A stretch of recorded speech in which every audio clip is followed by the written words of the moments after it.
sesuai dengan surat keputusan di Partai Gerindra yang mungkin dibentuk bagaimana mempercepat, mempermudah akses keuangan daerah agar dapat betul-betul dirasakan dan dinikmati untuk kesejahteraan rakyat itu.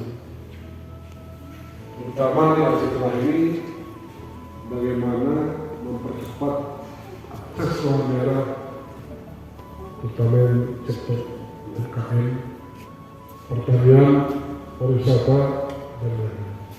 Itu tujuannya adalah kalau kita lihat adalah meningkatkan pelayanan keuangan untuk masyarakat dan untuk segala masyarakat.